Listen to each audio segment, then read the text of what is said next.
Vandinn að ég tel kemur úr menntakerfinu. Það hugmynd það að karlmenn að sjálfsögðu bara náttúrulega hvítir karlmenn séu upphaf og endir alls ills og með því að hatast út í unga drengi séum við að uppræta samfélagslegt óréttlæti aftur í tímann samt þar sem að við einhvern veginn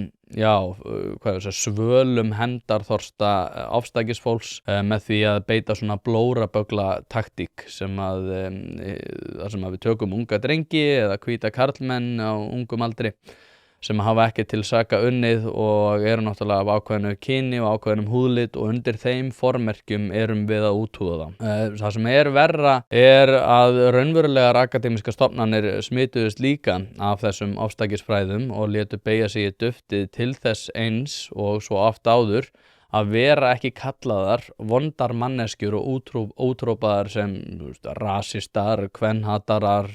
fasistar, lofslags afneitunar sunnar sem að börðust raunverulega fyrir ójafnrétti og undir okun minnihlutahópa og svo því oft slegið fram að þetta sé gert út af forréttindafirringu sem að